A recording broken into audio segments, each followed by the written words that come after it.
Hello students, आप सब कैसे हैं। उम्मीद करता हूं कि मैं आप लोग सब अच्छे होंगे। और आज जो हम यहाँ पे टॉपिक लेके चले हैं वो जो टॉपिक है आपका अगेन हम कंटिन्यू करेंगे, जिसको क्रॉप प्रोडक्शन मैनेजमेंट हम चल रहा था हमारा, जो लास्ट सेशन में भी हमने वही किया था। अब जो बात आती है क्रॉप प्रोडक्शन मैनेजमेंट के अंदर, वो एक और एग्रीकल्चर प्रैक्टिस के साथ हम आपके सामने इस सेशन को लेकर के हाजिर हुए हैं। जैसे कि हमने जो पहले कहते प्रिपरेशन ऑफ सॉइल किया, सॉइल करने के बाद हमने बीजों की बुआई की, ठीक है, सोइंग प्रोसेस के बारे में पढ़ा। उसके बाद हमने क्या किया, उसके अंदर फर्टिलाइजर साइड किए, मैन्योर साइड किए ऑर्गेनिक। उसके बाद जो हमने काम किया वो क्या किया, इरिगेशन, पानी दिया किसके, खेतों के अंदर आपके। और उससे क्या हुआ, प्लांट्स जर्मिनेट होना शुरू हुआ। जर्मिनेट होने के बाद क्या है, जैसे जैसे वो ग्रो करता है प्लांट, तो उसमें क्या होता है, कुछ बीमारियां या कुछ ऐसे कीट पतंगे होते हैं या आपके रोडेंट्स होते हैं जो उसको नुकसान पहुंचाते हैं इस फसल को। और या आपने बीज डाल दिए तो उसको क्या करते हैं, चिड़िया वगैरह बीज को चुग ले जाती हैं आपके पास। तो इनसे बचाव करने के लिए आज हम एक एग्रीकल्चर प्रैक्टिस लेके आए हैं, जिसका नाम क्या है आपका, प्रोटेक्शन फ्रॉम वीड्स और क्रॉप प्रोटेक्शन। मीन्स जो प्रोटेक्शन है वीड्स की, जो खरपतवार, वीड्स किसे कहते हैं हम हिंदी में, खरपतवार कहते हैं। खरपतवार मीन्स अनवांटेड प्लांट्स जो ग्रो करता है क्रॉप के अंदर, उसको हम क्या कहते हैं, वीड्स कहते हैं।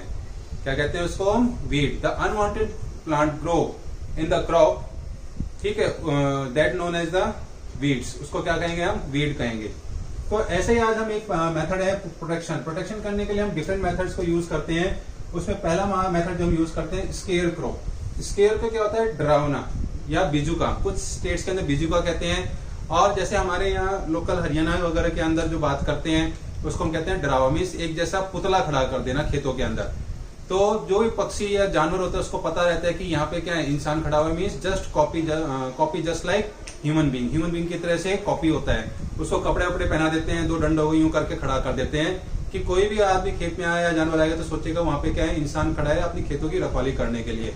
तो उस मेथड को हम क्या कहते हैं, स्केयर क्रो कहते हैं। क्या कहते हैं उसको हम, स्केयर क्रो। तो जैसे कि बच्चों, these are the images of human form placed in field that can keep birds away from the field। इससे पशु पक्षी जितने भी होते हैं वो दूर रहते हैं, उस खेत के अंदर नहीं बैठते। उसी तरह से जो सेकंड मेथड हम यूज करते हैं बचाव करने के लिए, किसको, खेतों को, फसल को, उसके लिए हम करते हैं यूज ऑफ पेस्टिसाइड्स। पेस्टिसाइड्स क्या होते हैं, कीटनाशक। अब इससे पहले जो प्रोसेस पढ़ा था स्केयर क्रो, इसकी पिक्चर हमारी स्क्रीन के सामने चल रही है। वैसे ही हमारे पास जो दूसरा प्रोसेस है पेस्टिसाइड्स, इसकी पिक्चर आपको दिखा दी जाएगी, जो स्क्रीन के सामने चलती नजर आएगी आपको, कि पेस्टिसाइड्स होते कैसे हैं, कौन सा केमिकल हम यूज करते हैं खेतों के अंदर आपका। तो after replenishing the soil, means जब सॉइल अपने न्यूट्रिएंट्स गेन कर लेती है तो उसमें एडिकेट न्यूट्रिएंट्स होने के बाद हमारी या हमारा कर्तव्य बन जाता है या हमारी जरूरत हो जाती है, नीड होती है कि हम उसको बचाव करें, किससे, क्रॉप को डैमेज बाई पेस्ट। पेस्ट में क्या होंगे आपके पास, इंसेक्ट्स आएगा, रोडेंट्स आएंगे, माइक्रोब्स आएंगे और फंगस आएगा। तो for this purpose chemical substance हम यूज करते हैं which is known as pesticide are use. अब ये जो पेस्टिसाइड्स होते हैं बहुत जहरीले होते हैं, पॉइजनस होते हैं। तो ये क्या करते हैं, इन इंसेक्टिसाइड्स, रोडेंट्स वगैरह, इन सबको क्या करते हैं, किल कर देते हैं, मार देते हैं। इससे फसल क्या होती है, हमारा बचाव हो जाता है फसलों का। और पेस्टिसाइड्स इंक्लूड इंसेक्टिसाइड्स होते हैं, उसमें फंगिसाइड्स भी होता है और रोडेंटिसाइड्स होता है। जहां कहीं खेतों के अंदर बहुत सारे चूहे होंगे तो वहां पे रोडेंटिसाइड डाल दिया जाता है। जहां पे किसी खेत के अंदर महामारी या कीड़े मकोड़े होते हैं, बहुत ज्यादा खेतों के अंदर दीमक वगैरह लग जाता है, तो वहां पे हम इंसेक्टिसाइड यूज करते हैं। अगर किसी खेत में फंगल मीन्स फंगस इन्फेक्शन लग जाता है किसी फसल के अंदर, तो हम वहां क्या करते हैं, फंगिसाइड्स यूज करते हैं। इसमें जो केमिकल यूज किया जाता है मोस्टली वो कौन कौन से एग्जाम्पल हैं, जैसे डीडीटी हालांकि आज के टाइम परमानेंटली बैन कर दिया गया है। और डीडीटी की जो फुल फॉर्म होती है डाइमिथाइल डाइक्लोरो ट्राइक्लोरो इथेन होता है आपके पास, जैसा कि यहाँ मैंने लिखा है। और बीएचसी होता है बेंजीन हेक्साक्लोराइड होता है आपके पास। उसी तरह मेलेथियन होता है, गैमेक्सिन होता है और हेप्टाक्लोर होता है। These are the some chemicals which is used as pesticides और रोडेंटिसाइड्स एंड फंगिसाइड्स आपका। तो ये था बेटा आपके दो मेथड। तीसरा मेथड आता है वीडिंग। क्या आता है, वीडिंग। मैंने आपको बताया कि जो अनवांटेड प्लांट ग्रो करता है किसके साथ, क्रॉप के साथ, खेती के साथ, तो उसको क्या कहते हैं हम, वीड्स कहते हैं। और कंपीट करता है क्रॉप्स के किस लिए, पानी के लिए, अपने खनिज मीन्स न्यूट्रिएंट्स के लिए और सनलाइट के लिए लड़ाई करता है। जैसे अमेरेंथस होता है चुलाई, ठीक है, चुलाई है वो खेतों के बीच में उग जाती है। वो पिक्चर मैं आपको दिखाऊंगा, ऑलरेडी इसके अंदर चलती जाएगी आपकी स्क्रीन के आगे, कैसा होता है अमेरेंथस। ऐसी वाइल्ड ओट जिसको जवी कहते हैं, ये सब एग्जाम्पल्स होते हैं। ये खेत के अंदर अनवांटेड फॉर्म में उग जाती है आपके पास और लड़ाई लड़ती है। क्या है कि जो खाद वगैरह आपने डाला है खेत के अंदर किसकी फसल के लिए, वो क्या करती है, ये खुद एब्जॉर्ब कर लेती हैं और लड़ाई लड़ती रहती है उनके साथ कि हम खाएंगे पहले। तो इनको रिमूव करना हमें रेगुलर इंटरवल पे बहुत जरूरी है। अगर नहीं किया तो हमारी जो क्रॉप यील्ड है, जो क्रॉप की पैदावार है, जो क्वांटिटी इंक्रीज होनी है वो कम रह जाएगी और बैडली अफेक्टेड होगी। तो means the process of removing weed from a field is called weeding. जिस तरीके के द्वारा हम इसको रिमूव करते हैं उसको कहते हैं वीडिंग कहते हैं। अब ये जो वीडिंग होती है इसके अंदर कुछ प्रोसेस होते हैं, इनको रिमूव करने के लिए हम कुछ मेथड्स का इस्तेमाल करते हैं। तो चलिए हम वन बाय वन क्या करेंगे, आपका आगे मेथड पढ़ेंगे और उसमें सबसे पहला मेथड होगा भाई केमिकल मेथड। तो जैसा कि हम बात कर रहे थे केमिकल मेथड की, हमने डिस्कस करेंगे अब केमिकल मेथड कि हम जो इस्तेमाल करते हैं तरीके किसको, खरपतवार को हटाने के लिए। तो उसमें सबसे पहले क्या होता है, केमिकल मेथड होता है।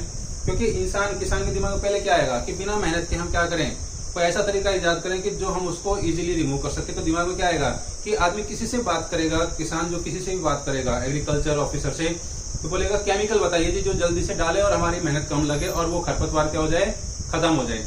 तो क्या होगा, सबसे पहले केमिकल मेथड इस्तेमाल करेंगे बच्चों। केमिकल मेथड के अंदर हम बात करेंगे कि these methods involve removal of weed by using chemical called weedicides. जिन केमिकल का हम इस्तेमाल करते हैं इन वीड्स को, मीन्स इस खरपतवार को हटाने के लिए, खत्म करने के लिए, हम उस दवाइयों को क्या कहते हैं, वीडिसाइड्स कहते हैं। जिसमें 2,4-D यूज करते हैं और MCPA यूज करते हैं। 2,4-D क्या होती है, डाइक्लोरोफिनॉक्सी एसिटिक एसिड होता है।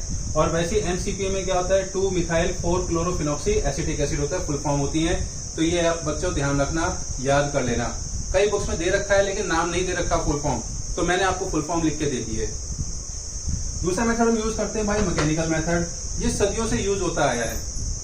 ये क्या है, बहुत पुराने टाइम में आपके दादा दादी परदादा या चाचा ये सब क्या है, इस मेथड को इस्तेमाल करते हैं। कौन से, मैकेनिकल मेथड को। और आज भी हम इसको इस्तेमाल करते हैं बहुत सारी जगह मैकेनिकल मेथड को, जहां पे मॉडर्न प्रैक्टिसेस अवेलेबल नहीं है हमारे को। तो उसमें से क्या होता है, इसमें रिमूव बाय हैंड, या तो हम उसको हाथ से खींच करके तोड़ते हैं, निकालते हैं, या बाय यूजिंग इम्प्लीमेंट लाइक खुरपी। आप सब ने खुरपी देखी है और हैरो देखा होगा। तो खुरपी सबको पता है, कॉमन है, तो इसलिए इजीली क्या होता है, वीड्स बाहर निकाल दिए जाते हैं आपके। तो ये सारे क्या है, स्क्रीन के साथ साथ की पिक्चर चलती नजर आएगी, आपको पता रहेगा कि मैं किस इंस्ट्रूमेंट के बारे में बातचीत कर रहा हूं। वैसे हम तीसरा मेथड यूज करते हैं बायोलॉजिकल मेथड। क्या होता है कि बायोलॉजिकल मेथड के अंदर उस खरपतवार के हम दुश्मन टाइप के अंदर क्या करते हैं, इंसेक्ट्स छोड़ देते हैं और उस खरपतवार को क्या करता है, वो सुखा देता है और खत्म कर देता है, खा करके दीमक की तरह खा जाता है वो उसको। तो उसको क्या कहते हैं, नेचुरल एनिमीज कहते हैं of weed like insects are releasing in the field which feed on weeds. वो जिंदा भी उसी पे रहती हैं और एंड डिस्ट्रॉय देम।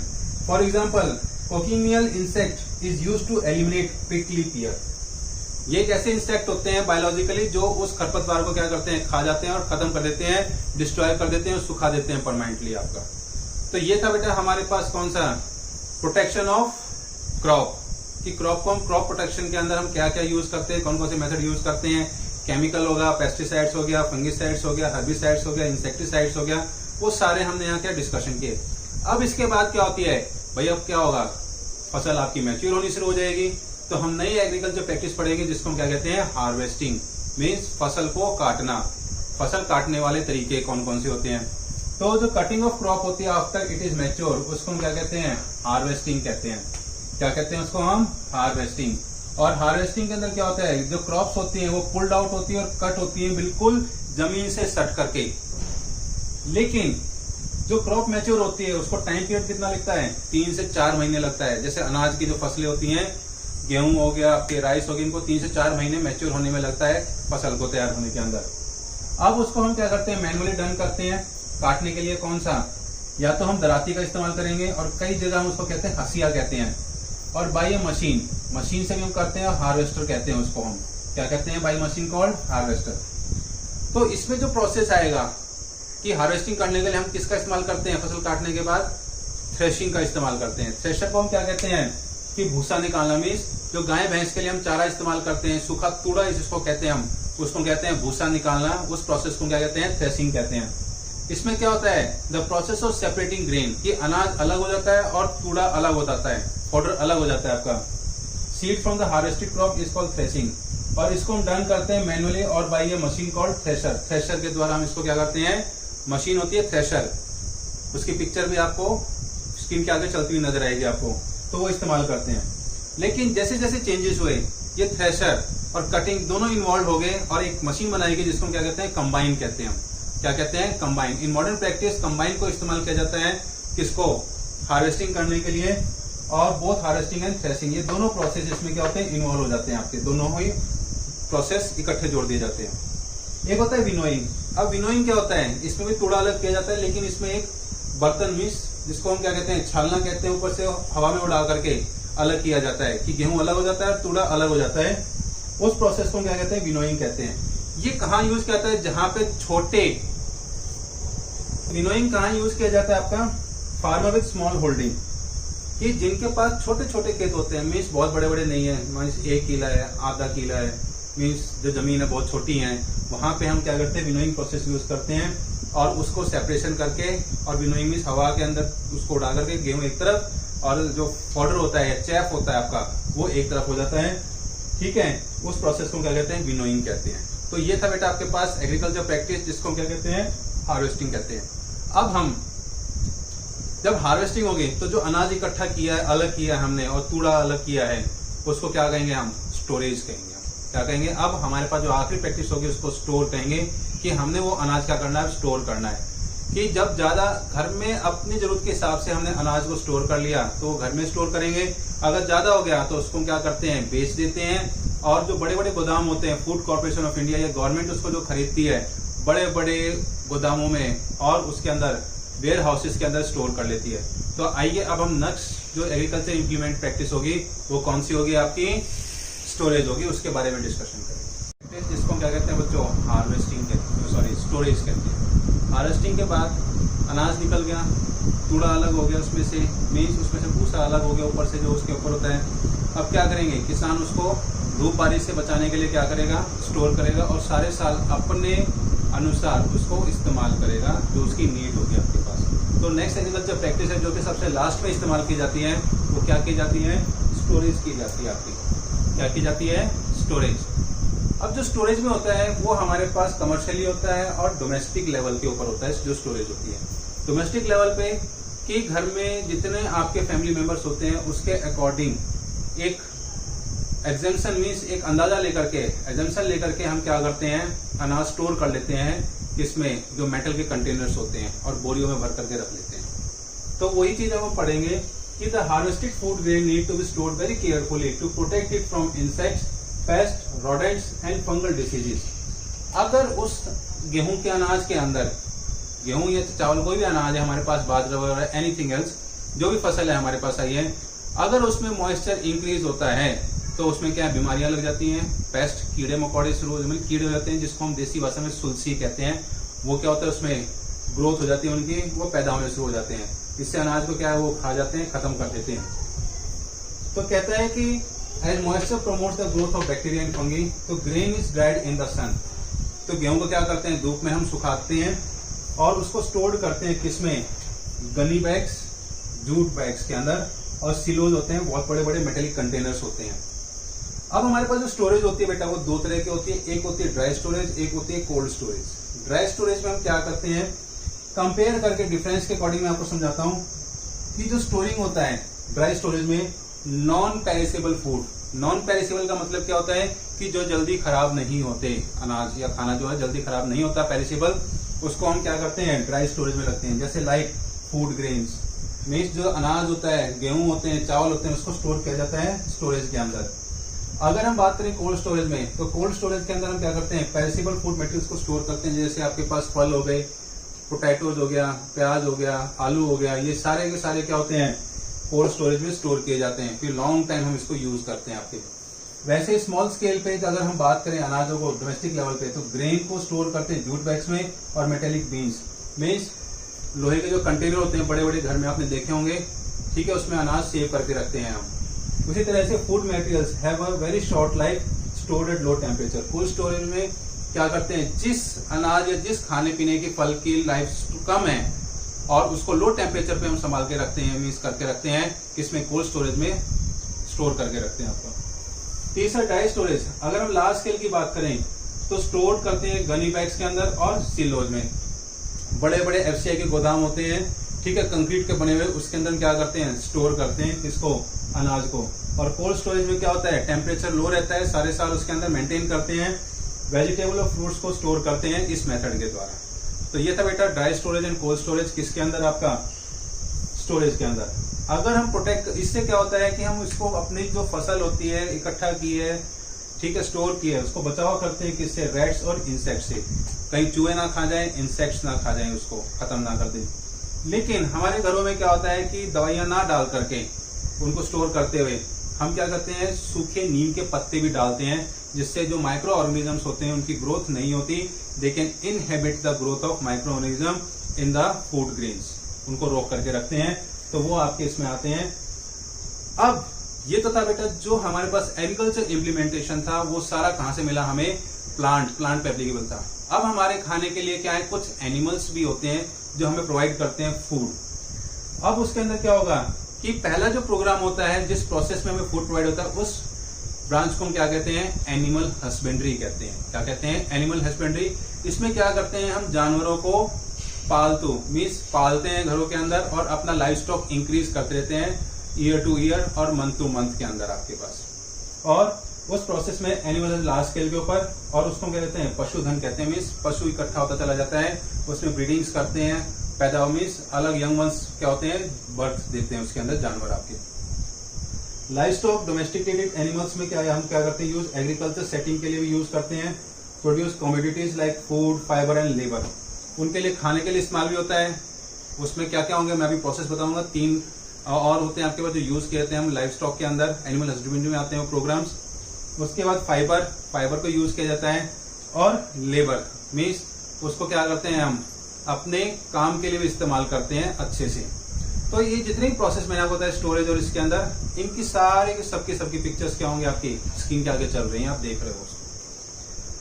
अब यहाँ पे क्या होता है कि एक होता है पोल्ट्री फार्मिंग, उससे हमें क्या मिलता है, एग्स मिलते हैं, मीट मिलता है। Means the practicing of raising birds like, किस तरह की birds, like chicken, ducks and fowls, उसको हम क्या कहते हैं, आपका पोल्ट्री फार्मिंग कहते हैं। क्या कहते हैं उसको, पोल्ट्री फार्मिंग। इसकी पिक्चर भी आप स्क्रीन के आगे चलते नजर आएंगे। पोल्ट्री फार्मिंग की पिक्चर कैसे होती है, कैसे पोल्ट्री में जो आपकी मुर्गियां होती हैं, बतख होती हैं, उनको मतलब पालते हैं अपने। उसके बाद होता है कि हम जो हनी बीज होती हैं, मधुमक्खियां होती हैं, उससे हम क्या करते हैं, शहद इकट्ठा करते हैं, हम मधुमक्खियों को भी पालते हैं। उस साइंस को हम क्या कहते हैं, एपीकल्चर कहते हैं। क्या कहते हैं उसको हम, एपीकल्चर। तो उसके भी हमने स्क्रीन के सामने आपकी फोटो चलती नजर आ रही है, आपको दिख रही होगी।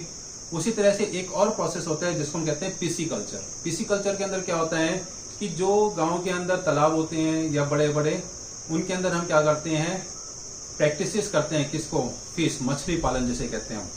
Means the breeding, hatching and rearing of fishes, ठीक, अंडर कंट्रोल्ड कंडीशन। जैसे हमें कंडीशंस उनको चाहिए होती है, उन कंट्रोल कंडीशन के अंदर हम फिशेस को क्या करते हैं, पालते हैं।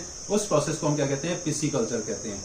तो बेटा ये था हमारा जो था theoretical portion of the chapter of crop production and management, कि हमें एनिमल्स से फूड के बारे में पता लगा, दोनों से प्रोसेस से फूड मिलता है वो हमने बताया आपको और मैक्सिमम नॉलेज दी।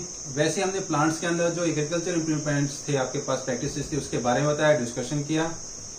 ठीक है, तो अब जो मैं नेक्स्ट क्लास में आपके पास हाजिर हूँ, discussion about all the NCERT questions and NCERT exemplar, कि एनसीईआरटी एग्जाम्पलर और एनसीईआरटी क्वेश्चंस को लेकर के मैं आपके सामने हाजिर हूँ। वो डिस्कशन होंगे, उनके आंसर्स होंगे।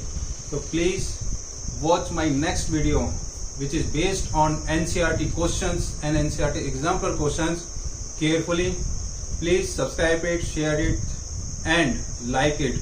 और इस वीडियो को जो मेरा शेयर है मैक्सिमम टू मैक्सिमम अपने फ्रेंड और रिलेटिव्स को करते रहिए और नॉलेज को बढ़ाते रहिए उनकी। Thank you.